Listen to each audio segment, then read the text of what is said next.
यीशु मसीह, उनका नाम ही आशा जगाता है। उनके जीवन की कहानियां और चमत्कार हमें आज भी प्रेरित करते हैं। उनका जीवन प्रेम और करुणा का सागर। उन्होंने अपने कार्यों से यह सिद्ध किया कि सच्चा प्रेम और करुणा ही मानवता का मार्गदर्शन कर सकते हैं।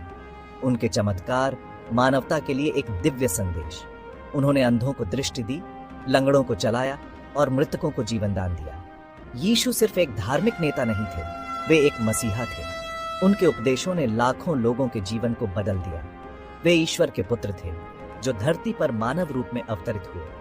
उनका जन्म एक साधारण परिवार में हुआ, लेकिन उनके कार्य असाधारण थे। उनका जीवन, उनके वचन और उनके चमत्कार सब कुछ मानवता के कल्याण के लिए समर्पित था। उन्होंने हमें सिखाया कि सच्ची सेवा और समर्पण ही जीवन का वास्तविक अर्थ है। आइए उनके कुछ अद्भुत चमत्कारों का स्मरण करें जो आज भी हमें प्रेरित करते हैं। उनके चमत्कारों में पानी को शराब में बदलना, 5 रोटियों और 2 मछलियों से हजारों लोगों को भोजन कराना और समुद्र पर चलना शामिल है। ये चमत्कार केवल उनकी दिव्यता का प्रमाण नहीं थे, बल्कि यह भी दिखाते थे कि उनके पास ईश्वर की शक्ति थी। उनके चमत्कारों ने लोगों को यह विश्वास दिलाया कि ईश्वर हमेशा हमारे साथ है और हमें कभी नहीं छोड़ता। यीशु के चमत्कार हमें यह सिखाते हैं कि विश्वास और प्रार्थना में असीम शक्ति होती है। उनके जीवन और चमत्कारों से हमें यह प्रेरणा मिलती है कि हम भी अपने जीवन में प्रेम, करुणा और सेवा के मार्ग पर चलें।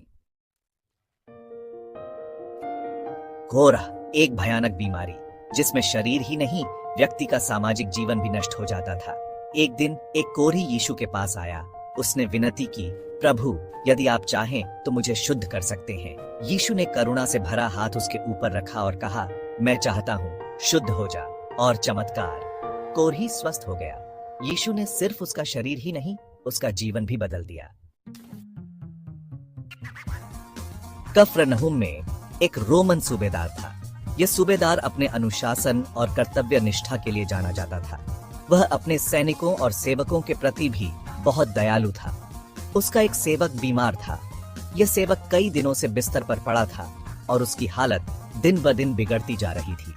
सूबेदार अपने सेवक की हालत देखकर बहुत चिंतित था। सूबेदार को यीशु की शक्तियों के बारे में पता चला। उसने सुना था कि यीशु ने कई लोगों को चंगा किया है और उनके पास अद्भुत शक्तियां हैं। यह सुनकर सूबेदार को एक आशा की किरण दिखाई दी। उसने यहूदियों के बुजुर्गों को यीशु के पास भेजा ताकि वे उसे आने के लिए कहें। सूबेदार ने बुजुर्गों से कहा कि वे यीशु से प्रार्थना करें कि वह उसके सेवक को चंगा